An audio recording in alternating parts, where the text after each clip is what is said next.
estudio de hoy, ¿verdad? Corresponde al libro de Filipenses 2, ¿verdad? Continuamos con el libro de Filipenses, ¿verdad? Capítulo 2, y vamos a estar tocando los versos del 1 al 11.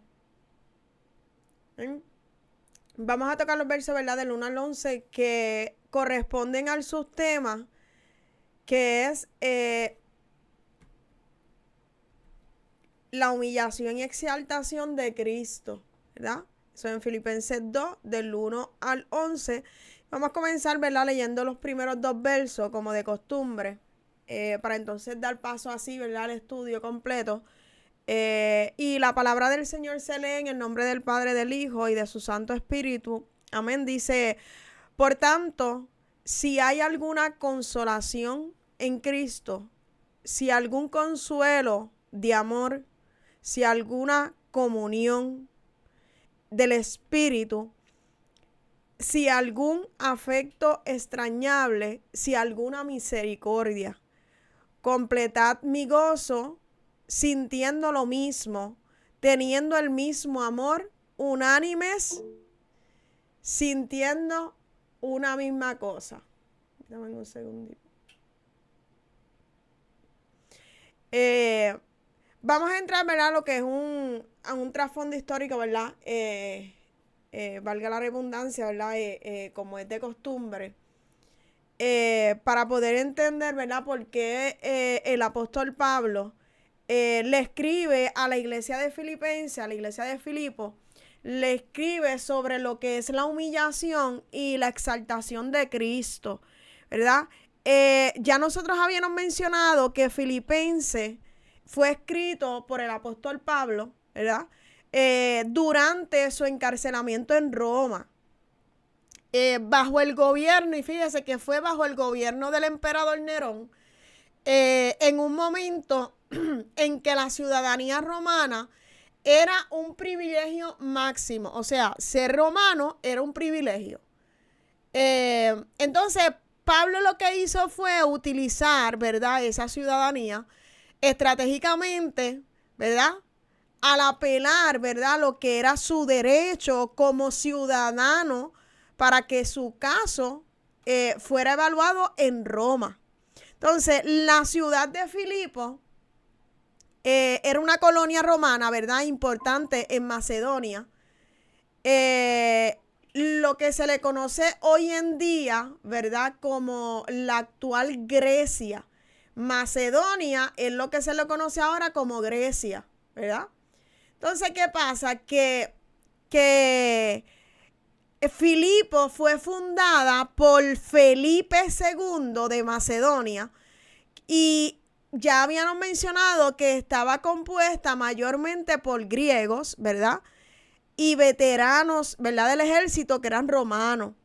Y esto, en los estudios pasados, nosotros les había mencionado, ¿verdad?, que esto generaba un tipo de ambiente marcado por valores del honor, ¿verdad?, por el prestigio, porque ya dijimos que ser ciudadano era un privilegio. Es como decir hoy en día que nosotros acá en Puerto Rico es un privilegio que nosotros seamos ciudadanos americanos, porque tenemos esos beneficios, aunque no somos parte, ¿verdad?, técnicamente escrito en algún documento de Estados Unidos, sí disfrutamos de los beneficios de Estados Unidos, porque somos ciudadanos. Y todo el que es ciudadano de Estados Unidos cuenta, ¿verdad?, con un privilegio, ¿verdad? Y así mismo pasaba en Roma. Ser romano era un privilegio. Entonces, aunque la carta de Filipenses, y esto lo había mencionado anteriormente, no presenta como tal una crisis doctrinal grave, ¿verdad? Sí revela, ¿verdad?, durante el estudio de este capítulo, de estos capítulos, revela, ¿verdad?, la necesidad de que la iglesia debía fortalecer la unidad, ¿verdad?, y la humildad. Ya habíamos hablado en los primeros capítulos que también tenían que fortalecer o madurar mejor dicho, lo que era el discernimiento. Mas, sin embargo, ¿verdad? Más adelante en estos capítulos vemos que tiene que mejorar, ¿verdad? Lo que es, o mejor dicho, fortalecer, para que se escuche, ¿verdad? Porque quizás no eran todos, quizás uno que otro, pero uno que otro necesitaba fortalecer, ¿verdad? La unidad y lo que era la humildad dentro de lo que era la congregación en la iglesia de Filipo. Especialmente porque ya yo les había mencionado que Pablo hace mención, a distinción, ¿verdad?, de la carta de lo que eran los Efesios. Aquí hace sí mención de un conflicto que había entre dos hermanas, ¿verdad? Y él hace mención, ¿verdad?, de estas dos hermanas. Entonces, a raíz de esas tensiones, ¿verdad?, que eran interpersonales, o sea, eran cosas personales. Porque es que en la viña del Señor, hermano, se ve de todo. Que no debería ocurrir. Y siempre lo digo. Pero como nosotros somos seres imperfectos. Pero el hecho de que nosotros seamos seres imperfectos no nos da, ¿verdad? El atributo o no nos da, ¿verdad? Lo que es la luz verde, el permiso de nosotros no modificar lo que en algún momento Dios está hablando que tenemos que modificar. Hay gente, ¿verdad?, hablando en términos generales, en términos de no cristianos, que se escudan diciendo, pues que yo soy así, la gente me tiene que tolerar así. Pues déjeme decirle que eso está completamente errado. Que una persona diga que yo soy así y todo el mundo tiene que tolerar, ¿verdad? Es una persona que carece de las destrezas emocionales para poder modificar, ¿verdad? Hablando en términos general, ¿verdad? De personas que no son cristianas. Psicológicamente, la persona está cerrada en su mundo, en su actitud, ¿verdad? Y está evidenciado que esa persona no llega muy lejos, siempre tienen conflicto, etcétera. No obstante, los que deciden, ¿verdad?, decir, ok, espérate, vamos a hacer un análisis, una introspección. Y vamos a decir, ok, espérate, quizás a lo mejor yo siento que esto no está mal, pero le está afectando o está haciendo, como que le conocen por ahí, un daño colateral. Entonces, cuando la persona es sana emocionalmente, ¿verdad?, madura, determina y dice, yo tengo que cambiar esto. Yo tengo que modificar. ¿Ok? Claro, esto no es que uno o esa persona, ¿verdad?, hablando en términos generales, a cualquier crítica que le hagan, va a vivir cambiando, porque es que la realidad, uno nunca va a ser conforme a todo el mundo. Pero si son cosas que son negativas y traen efectos negativos, pues nosotros como individuos tenemos que buscar solucionar eso. Ahora, trayéndola al término espiritual, como creyentes, incluso la palabra enseña y dice que ya no vivo yo, sino que vive Cristo en mí. Quiere decir que ya nosotros no nos mandamos. Quiere decir que ahora hay uno que tiene que gobernar dentro de nosotros. Esto habla en términos de actitudes, comportamientos, forma de expresarse, etcétera.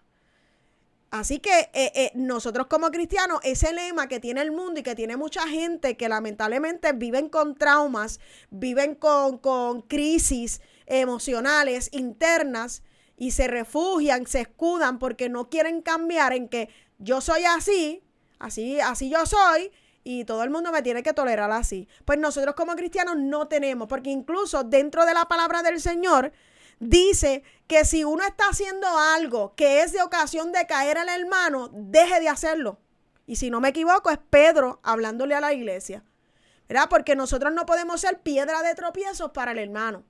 Entonces, la palabra estipula cómo nosotros nos tenemos que comportar. La palabra estipula cuál es el modus operandum y el código de conducta de la congregación, o sea, de los feligreses dentro de una congregación. O sea, que si un hermano o una hermana, ¿verdad?, hablando en términos generales, ¿verdad?, en género, o un niño, un joven, quien sea, persiste en conducirse persiste en el mismo comportamiento, pues lamentablemente está demostrando que Cristo no habita dentro de él. Que hay unas áreas en su vida que el Espíritu Santo tiene que trabajarla, ¿verdad? Y una de las cosas, ¿verdad?, que se estaba viendo en esta iglesia era la división, ¿verdad? Por medio de estas hermanas.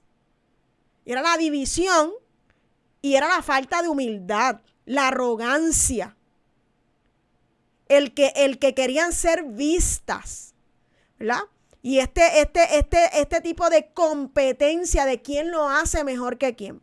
Entonces, eso se vio en la antigüedad y eso se ve en la actualidad. Aquí y en China, en Roma, en Rusia, en toda congregación. Porque no hay ninguna congregación que sea perfecta. Es más, si hay una congregación que es perfecta, porque hay gente buscando congregaciones perfectas, usted llega a ese lugar y ya lo dañó, porque usted es imperfecto. Porque es que nosotros no somos perfectos.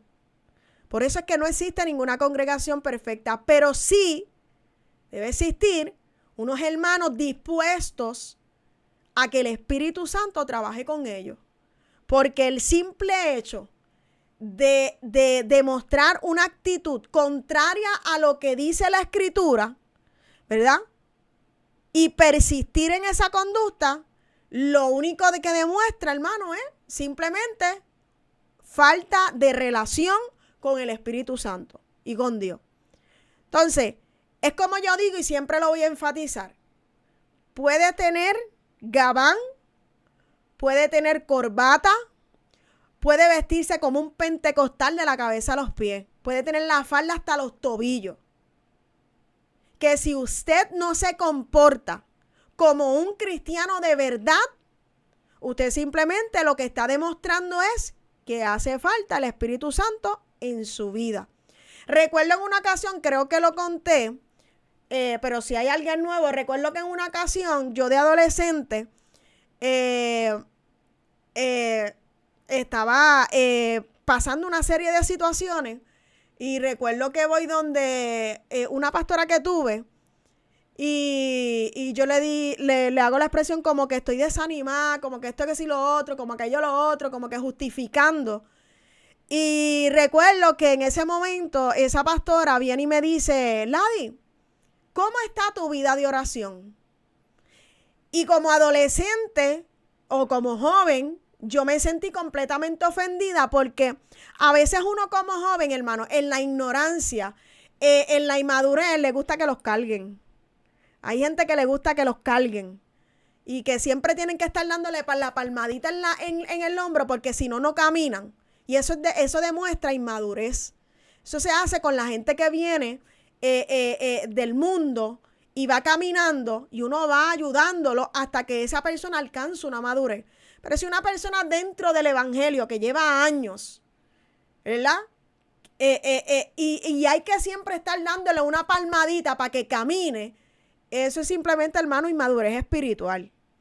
Porque nosotros como cristianos tenemos que saber, ¿verdad?, lo que tenemos que hacer. Y hago un paréntesis aquí, ahorita estaba escuchando un predicador, ¿verdad?, que él estaba diciendo que cuando uno entra en una relación con Dios, en una guerra espiritual, ya uno no puede estar llamando al hermanito: mira, necesito que me pongan en oración, mira, necesito que hagan esto. Claro que sí, uno pide la oración, pero constantemente no. Y él decía: no, usted tiene que meterse en la oración. Usted tiene que aprender a pelear sus batallas. Porque cuando uno va madurando en el evangelio, eso se nota, hermano. Y hoy por hoy, uno no tiene necesidad de que aquel me venga y me dé una palmada, hermano, porque es que se va a levantar el enemigo. Y cuando esa persona no esté, la persona va a retroceder. Entonces, volviendo a lo que estaba hablando de la pastora que tuve, y ella cuando me preguntó eso: ¿y cómo está tu vida de oración? Aunque en el interior, en el ego personal, porque siempre el ego personal se va a levantar. Porque humanamente, hermano, la carne siempre va a llevar al ser humano a que no se quiere equivocar, a que siempre quiere tener la razón, siempre quiere justificarse, porque el ser humano de por sí se justifica. En el interior, el mismo Espíritu Santo me dijo, ¿sabes qué? Te dijeron la verdad. Y yo lo único que le tuve que responder es decirle, yo no estoy llorando. Y ella me respondió, pues ahí es que está el problema.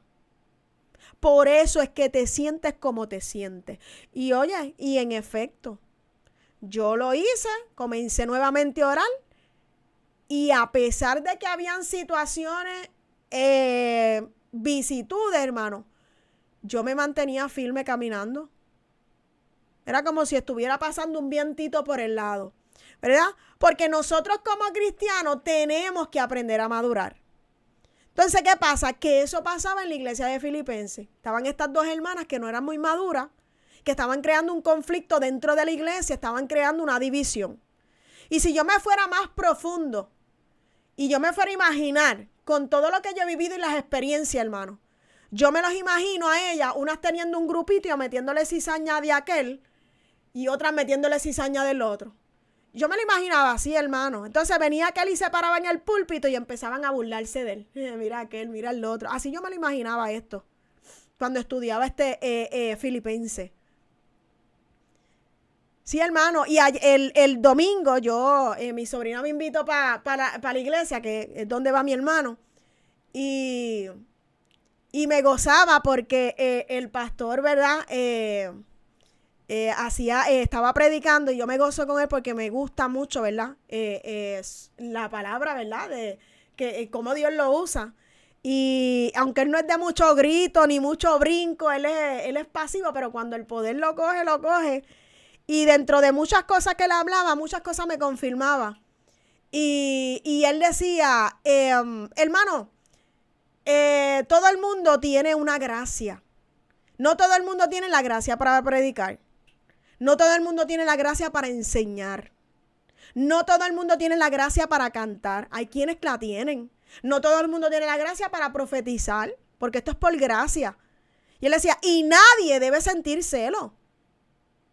Entonces, el problema dentro de la iglesia y de Filipenses en este momento es que se manifestaba, y lo que se puede dar a entender es que se manifestaba un celo entre estas hermanas.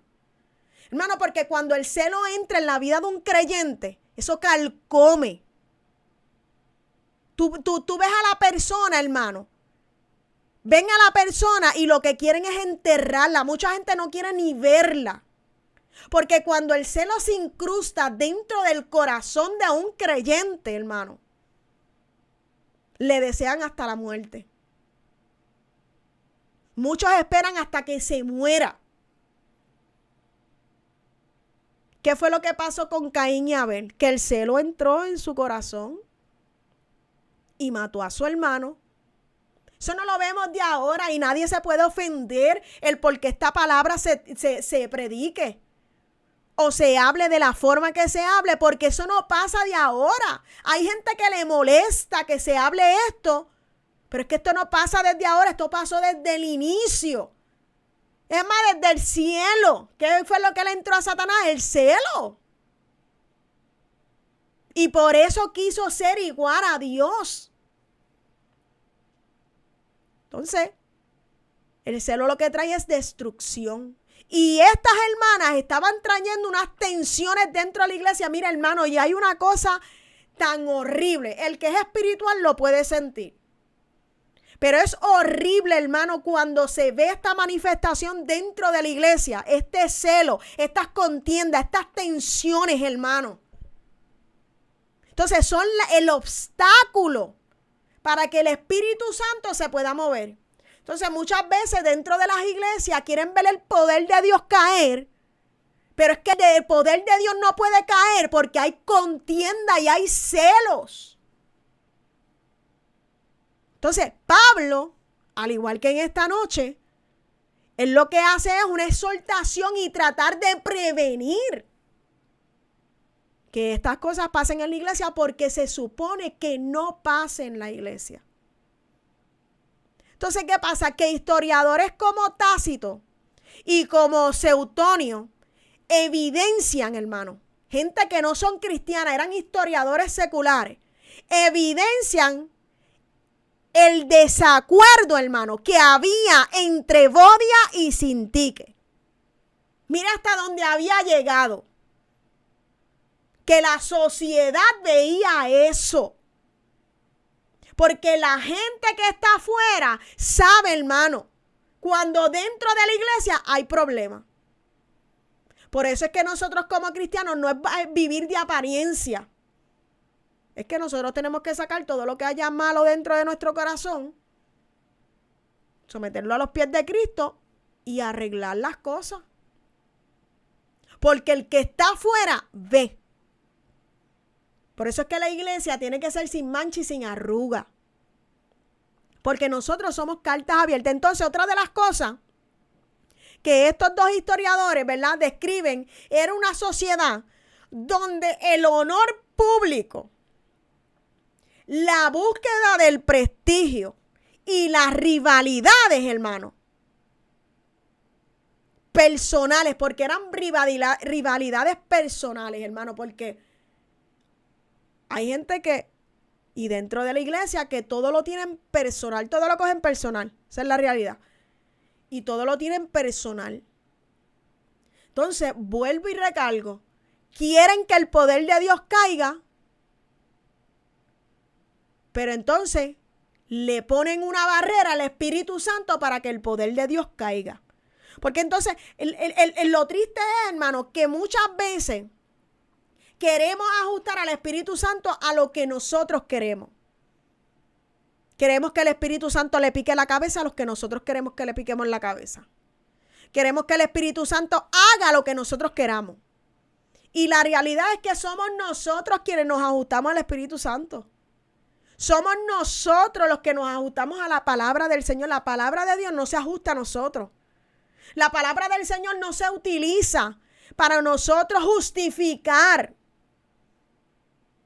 sino para que nuestra vida sea moldeada. Entonces, ¿qué pasa? Que el honor público, la búsqueda del prestigio, o sea, esta comunidad eran unos buscones. Hay gente que son buscones, que lo que le gustan es ser reconocidos.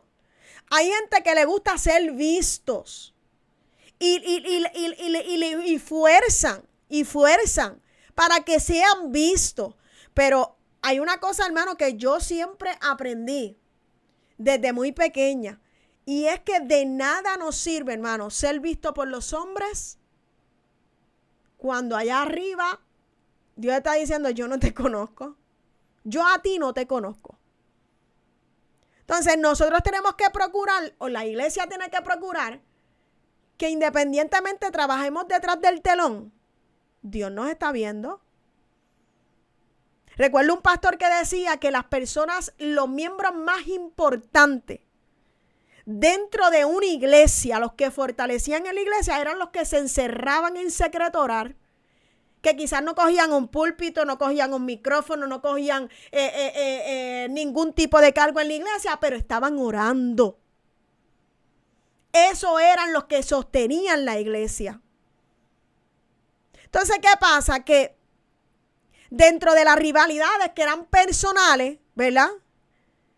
Eran elementos que eran comunes dentro de la vida social y política, ¿verdad?, en lo que era esta comunidad de Filipos. Entonces, ¿qué pasa? Que el apóstol Pablo, mientras estaba encarcelado, había escuchado este problema que existía. Entonces, si Pablo se hubiese dejado llevar por los que no son espirituales, pero mucha gente no es espiritual, no tiene discernimiento, pero quiere mandar a cómo se tienen que hacer las cosas. Porque siempre está el que quiere mandar a cómo se tiene que hacer las cosas. Pero no tienen discernimiento. Si Pablo se hubiese dejado llevar, porque algunos le dijeron: no, pero eso tú lo sabes, no te pongas a predicar de eso porque eso tú lo sabes. Eso te lo dijeron, llegó a tus oídos, eso no te lo mostró Dios, llegó a tus oídos. Entonces lo que hubiésemos tenido sería un desastre. Pero Pablo tenía conocimiento porque le había llegado la información de que esta situación había ocurrido en la iglesia. Y los problemas en la iglesia no son para evitarlos. Claro que uno no le da la importancia que muchas veces quieren, porque hay gente que lo que está buscando es atención. Y muchas veces se convierten en conflictivos para buscar la atención. En términos acá psicológicos se llama déficit de atención. La gente que le encanta buscar esa atención. Entonces Pablo lo escucha y Pablo lo que quiere es atacar de raíz, hermano. Esta situación que estaba ocurriendo no de ahora, estaba ocurriendo hace mucho tiempo. Y yo me imagino que el apóstol Pablo le estaba dando el break. Dios mío, trata con ellos, trata con aquello, trata con... porque es que hay gente, hermano, que no deja ni que el Espíritu Santo trabaje con ellos. Entonces, como ministros, como pastores, como líderes, como maestros, que somos los que estamos encargados de nutrir a la iglesia, tenemos una responsabilidad, no con uno, sino con todos, de que si hay algo que está dañando el ambiente de la iglesia, hay que corregirlo. Hay que corregirlo. Y eso era lo que el apóstol Pablo estaba haciendo. Entonces, ¿qué pasa? ¿Qué pasa? Que Pablo está escribiendo desde una prisión a una iglesia que sí ha mostrado una fidelidad, pero que necesitaba, ¿verdad?, fortalecer lo que era la unidad interna.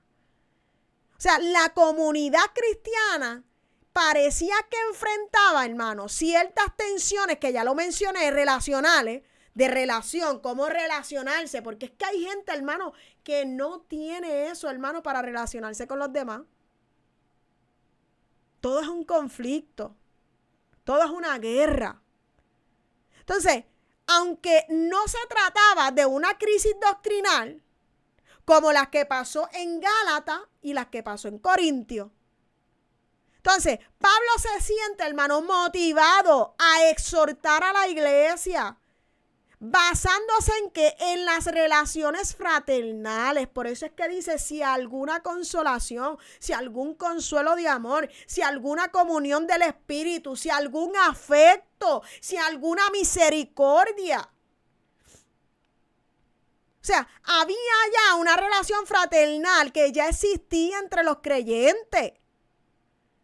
O sea, la intención de Pablo era que él quería promover la cohesión, o sea, es decir, una unión interna sólida, donde los miembros compartieran la misma dirección, el mismo propósito y el mismo compromiso. Entonces, de esa manera, Pablo lo que quería era preparar simplemente el terreno para un llamado claro, que era un llamado claro a la unidad, invitándolos a que, hermano, a mantener un mismo sentir. Entonces, él continúa diciendo en los próximos versos, nada hagáis por contienda o por vanagloria, antes bien con humildad, estimando cada uno a los demás como superiores a él mismo. No mirando cada uno por lo suyo propio, sino cada cual también por lo de los otros. Entonces, ¿qué pasa? Que dentro de la cultura romana se valoraba profundamente lo que era el honor, que lo mencioné en el trasfondo, el reconocimiento público y sobre todo la posición social.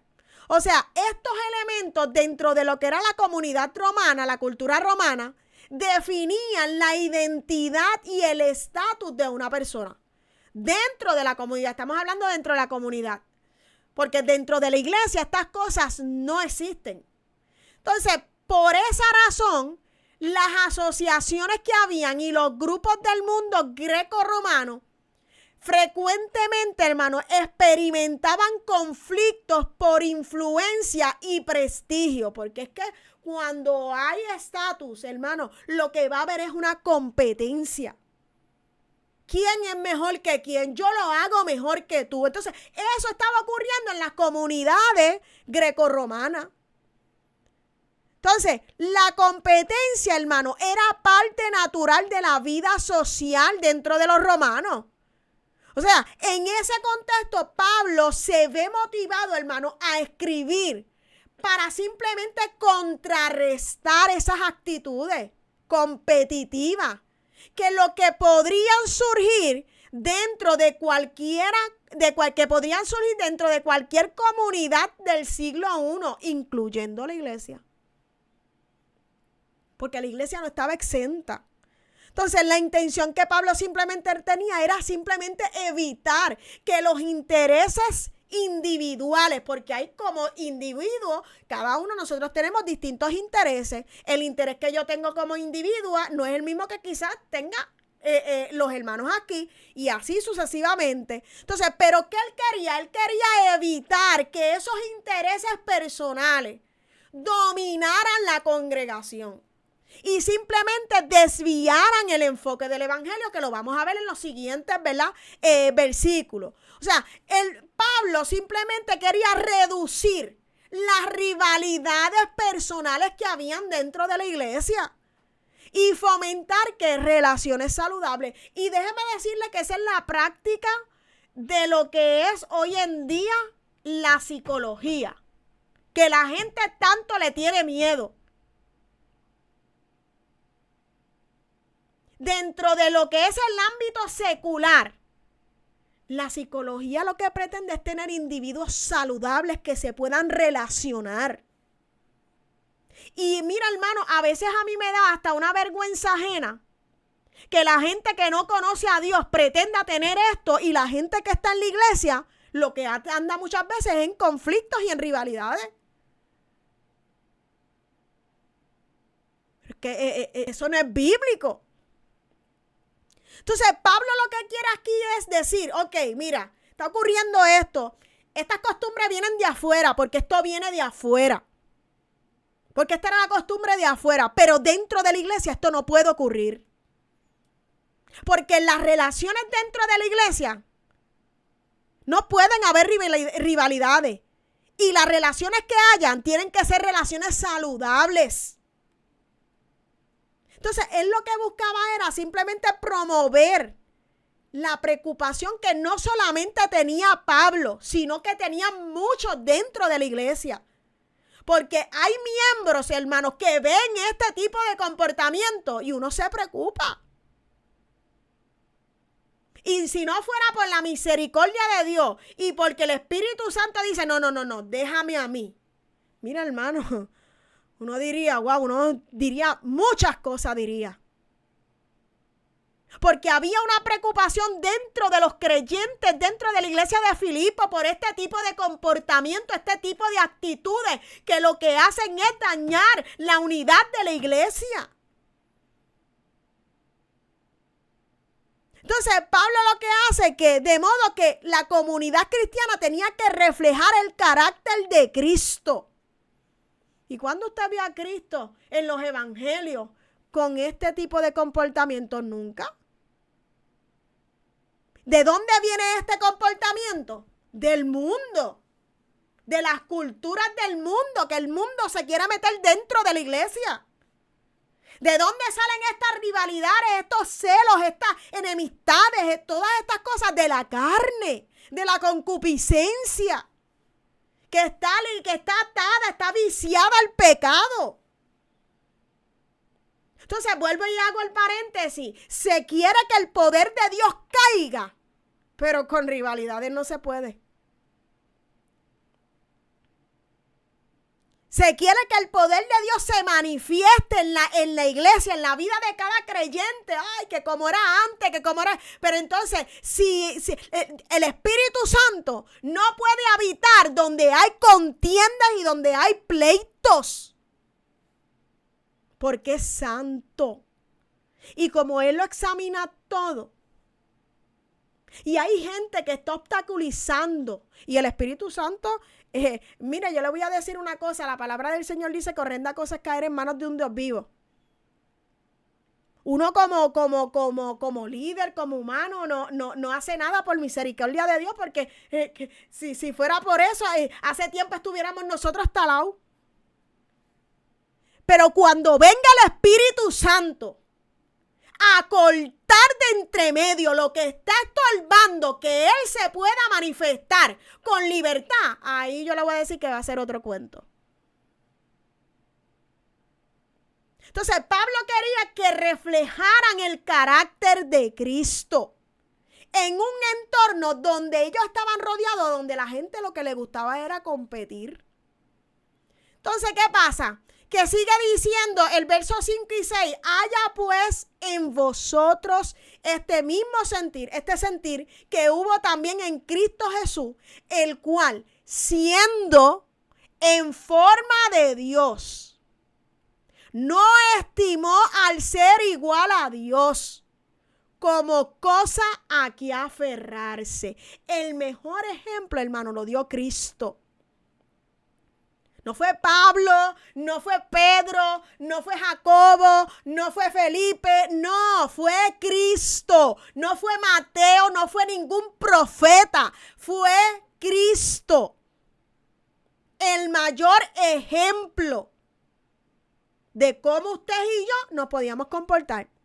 Entonces, Pablo pasa de lo que es la exhortación práctica a presentarle simplemente el modelo que sus lectores ya conocían, a Cristo, a Jesús de Nazaret, a ese carpintero que nadie le creía, a ese que menospreciaron cuando dijo, y a los suyos vino, pero los suyos no le recibieron.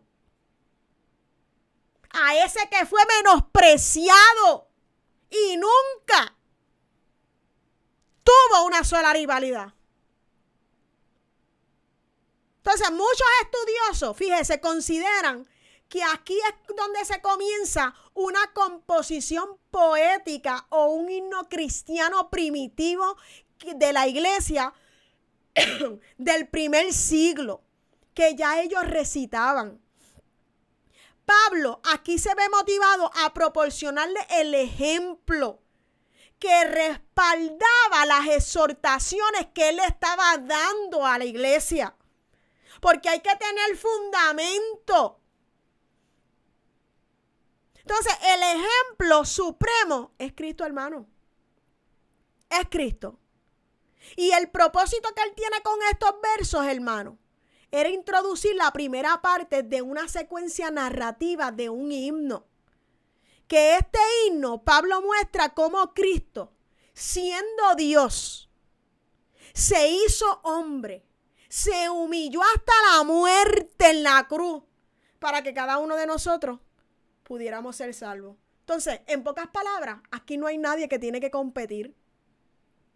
Porque ante los ojos de Dios todos somos iguales. Aquí no hay ninguno más grande ni uno más pequeño.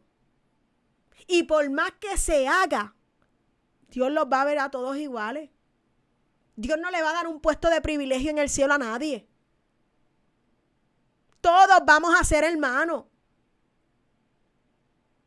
Pero hay gente que le gusta, que disfruta, que los puestos y los cargos no lo ven como responsabilidad. Los puestos y los cargos los ven como un prestigio para creerse que están por encima de los demás. Y si supieran la responsabilidad, hermano, que conlleva, las noches de desvelo que conlleva,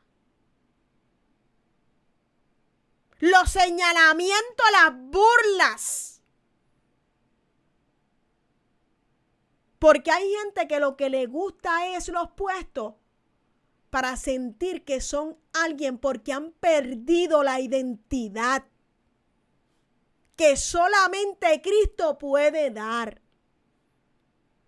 Porque cuando uno tiene identidad en Cristo, así sea en una esquina, con un megáfono, hermano, predica a Cristo. No necesita los puestos. Así sea en una tienda y te encuentras a una persona y le hables de Cristo, no necesitas un púlpito. Entonces, ¿qué pasa? Que continúa diciendo y dice, sino que se despojó a sí mismo, tomando forma de siervo, de esclavo, hecho semejante a los hombres, y estando en la condenación de hombre, se humilló a sí mismo, haciéndose obediente hasta la muerte y muerte de cruz. Aquí hay una teoría, y no voy a entrar de lleno con esto, en otro momento lo voy a entrar, que es la famosa teoría del 100% Dios y 100% hombre. Que eso viene de la mitología griega, donde viene un Dios, coge una mortal, la embaraza y nacen lo que son los semidioses. Y hay gente por ahí repitiendo disparates por un tubo y 7 llaves. Pero cuando Cristo vino a la tierra, vino como hombre. Como hombre. Y ninguna persona puede decir, ay, él lo pudo hacer porque él era Cristo. Eso es una falta de respeto y eso es un error doctrinal. Cristo vino aquí como hombre, como usted y como yo. Nos dio el ejemplo de todas las vicitudes, de todas las situaciones que hemos podido atravesar, y nos dio el ejemplo para que usted y yo no viniéramos a justificarnos el día que estuviéramos cometiendo pecado. Porque en todo fue tentado y en nada se dio a la tentación, y lo hizo como hombre.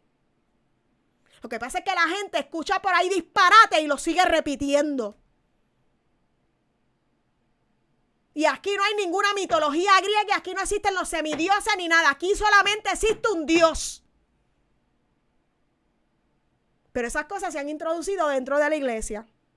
Y se escucha bonito. Ay, los semidioses. Por eso es que hay 2 o 3 por ahí diciendo que son Jesús, diciendo que son Dios que reencarnó en ellos. Por ese chorro de disparate y chorro de locos que hay por ahí, enseñando disparate y trayendo las cosas del mundo y metiéndolas dentro de la iglesia, porque quieren ajustar la palabra a su conveniencia. Entonces, en una sociedad donde el ascenso social era altamente valorado, hermano, las imágenes del servicio y renuncia, del servicio, de servir y renunciar, resultaban profundamente contraculturales. Iban en contra de la cultura. Entonces, la crucifixión era uno de los castigos más humillantes del Imperio Romano. Reservado simplemente, ¿usted sabe qué? Para criminales, para esclavos y los que eran enemigos del Estado. Ese fue el que Cristo padeció por cada uno de nosotros. Se humilló hasta lo sumo. Por eso es que Pablo continúa la progresión descendente descrita en este himno. O sea, era descendente. El que se despojó, tomó forma de siervo, se hizo semejante a los hombres, a nosotros. Él se humilló y él fue obediente hasta la muerte de cruz. Los historiadores Tácito y Josefo, historiadores seculares, describen la crucifixión como una pena extremadamente vergonzosa. ¿Diseñada para quién? Para deshonrar públicamente, hermano, a la persona que estaba condenada. Esa fue la muerte que tuvo Cristo. Que era Dios, pero se hizo hombre. Que nos dio el ejemplo de humildad y de humillación. Entonces, ¿qué pasa? Que continúa diciendo, y ya estamos casi terminando, dice, por lo cual Dios también le exaltó hasta lo sumo. Porque la palabra dice que el que se humilla será ensalzado, pero el que se ensalza va a ser humillado. Y le dio un nombre que es sobre todo nombre, para que en el nombre de Jesús se doble toda rodilla de los que están en los cielos, en la tierra y debajo de la tierra. Hasta el diablo se tiene que humillar ante el nombre de Cristo, hasta el nombre de Jesús. Por eso es que ninguna persona, hermano, ningún creyente, y siempre lo voy a seguir diciendo, ninguna persona que dijo que fue transformada por el Espíritu Santo puede ser el mismo. Puede tener las mismas malas costumbres. puede tener las mismas malas mañas, porque no hay ningún hecho en la Biblia donde Cristo no pasara y no ocurriera nada. En todo lugar donde Cristo pasaba, pisaba, habían cambios. Entonces, para que el nombre de Jesús se doble toda rodilla y toda lengua confiese que Jesucristo es el Señor. Lo que no quisieron hacer, lo tuvieron que hacer. Que Jesucristo es el Señor para gloria del Dios Padre. Usted sabe que en la literatura antigua era común encontrar relatos donde a una acción le seguía una recompensa o una exaltación, especialmente en contextos heroicos o religiosos. En cuestión a nosotros como cristianos, si nosotros le obedecemos, nosotros vamos a encontrar la vida eterna, vamos a hallarla. Hay una acción, obediencia, recompensa, la vida eterna. Entonces, ¿qué pasa? Que el lenguaje de reconocimiento universal también era familiar en textos imperiales, ceremoniales y culturales del mundo antiguo, donde se proclamaban honores y títulos de manera pública. Eso lo hemos visto por años. Asimismo, las confesiones públicas y las declaraciones de lealtad eran prácticas comunes en el mundo romano, lo que hacía que este tipo de lenguaje resonara fácilmente con los lectores de Pablo. O sea, que cuando leían, ellos sabían de lo que estaba hablando, no estaban enajenados. La iglesia sabía de lo que Pablo estaba hablando. Yo estoy segura que Evodia y Sintique, cuando leyeron esta parte, ellas sabían que Pablo lo estaba diciendo por ella. Ella lo sabía. ¿Qué pudo haber pasado? ¿Que se enchismaron? No sé si se enchismaron. Dios quiera que se hayan reconciliado, porque Pablo la mandó a eso. Si se enchismaron o no, no lo sé, porque la Biblia no lo dice. Pero si me dejo llevar por este tiempo, capaz y se fueron de la iglesia, porque no les gustó. Entonces, cuando Pablo escribe esta carta, la escribe en un lenguaje que ellos entendían. Ellos entendían. Entonces, ¿qué pasa? Que en este marco Pablo inicia el movimiento ascendente. Primero lo empezó descendente. Pareciera como si Cristo estuviera humillado, pero ahora empieza ascendente. Del himno para continuar la descripción de la exaltación presentada en los versos anteriores. Su propósito, hermano, era simplemente marcar el cambio de dirección, porque, hermanos, tiene que haber un cambio de dirección. Yo le ruego a Dios que en esta noche, esta palabra que está siendo estudiada y que está siendo predicada, entre en los corazones, hermano, y haga cambios. Lo mismo que pretendía Pablo en la iglesia de Filipo, que esta palabra hiciera cambios de dirección, cambios de comportamiento, cambios de pensamientos.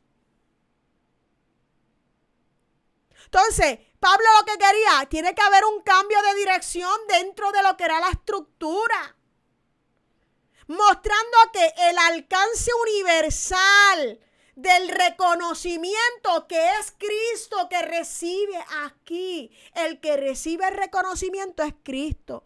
Cristo se humilló y en esa humillación, hermano, le otorgó un nombre que es sobre todo nombre, para que toda rodilla se doblara ante él. Lo que Cristo hizo, hermano, fue salvar la humanidad y su amor por cada uno de nosotros. Mire, fue tan grande que no le importó, hermano, ser humillado.